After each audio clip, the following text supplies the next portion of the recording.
6 గ్యారంటీల హామీలతో అధికారంలోకి వచ్చిన కాంగ్రెస్ పార్టీ వారిని అమలు చేయడంలో పూర్తిగా విఫలమైందని హుజూర్నగర్ మున్సిపాలిటీ 28వ వార్డు బీఆర్ఎస్ అభ్యర్థి దార్ల వీరస్వామి అన్నారు.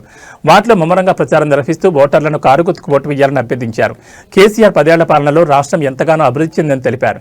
నేటికి రైతులకు రైతు బంధు లేదని, యూరియా కోసం నానా తంటాలు పడుతున్నారని పేర్కొన్నారు. 10 ఏళ్ల బీఆర్ఎస్ పాలనలో అన్ని వర్గాల ప్రజలకు కేసీఆర్ సమన్యాయం చేశారని తెలిపారు. ఫిబ్రవరి 11 జరగనున్న మున్సిపల్ ఎన్నికల్లో తమ అమూల్యమైన ఓటును కారుగుర్తుపై వేసి గెలిపించాలని కోరారు.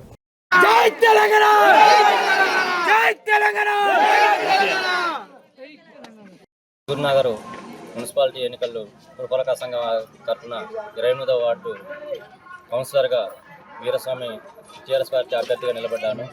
ఇక్కడ నాకు ప్రజాబలం నాకు వాళ్ళే నిలబెట్టారు. నా యొక్క వ్యక్తిత్వాన్ని చూసేసి నేను ఒక పేదవాడిని, ఆ పేదరికాన్ని ఇక్కడ ఇదే విధంగా మన అంతకుముందు బీఆర్ఎస్ పార్టీ ఏ విధంగా అయితే పనిచేసిందో అదే విధంగా నేను పనిచేస్తానని నా యొక్క ప్రజలు నా అండదండలు ఉండి నన్ను నిలబెట్టడం అనేది జరిగింది. అదేవిధంగా వాళ్ళ ప్రజలకి అదేవిధంగా పనులు చేస్తానని బీఆర్ఎస్ తరఫు పార్టీ నుంచి మా ప్రజల నుంచి అందరికీ పనులు చేస్తానని హామీ ఇస్తున్నాను. మా బీఆర్ఎస్ పార్టీ ఏ విధంగా అయితే నాకు సహకారం ఇచ్చిందో, మా ప్రజలైతే నాకు ఏ విధంగా సహకారం ఇచ్చిందో వాళ్ళందరికీ రుణపడి ఉంటానని మనవి చేస్తున్నాను. ఒకటి, మీ యొక్క కారు గుర్తుపై మీ ఓటు వేసి అమూల్యమైన ఓటు వేసి ఓటు గెలిపించాలని కోరుచున్నాను.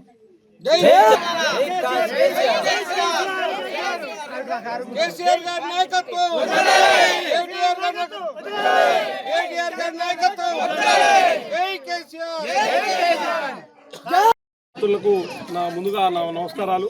అలాగే మా టీఆర్ఎస్ పార్టీ కార్యకర్తలకు, అక్కలకు, చెల్లెలకు, అన్నదమ్ములందరికీ పేరు పేరు నా హృదయపూర్వక నమస్కారాలు తెలియజేస్తూ, ఈరోజు ఇక్కడ వచ్చిన జనాన్ని నిస్వార్థంగా వచ్చిన ఓటర్లు వీళ్ళంతా నిస్వార్థంగా వచ్చిన ఓటర్లు మాకు మా వీరస్వామికి వెన్నుదన్నుగా ఉండి ఆయన గెలిపిస్తారని చెప్పేసి మేము మనస్ఫూర్తిగా ఆశిస్తున్నాం. ఇంకోటి ఏంటంటే, వీరస్వామి ఒక వెనకబడ్డ కుటుంబంలో నుంచి వచ్చిన వ్యక్తి. ఆయన ఒక పేదవాడు, నిస్వార్థపరుడు, కాబట్టి చదువుకున్న యువకుడు, కాబట్టి ఆయన్ని మాకు సేవ చేస్తాడని చెప్పేసి పూర్తి విశ్వాసంతో ఆయన నిలబెట్టడం జరిగింది.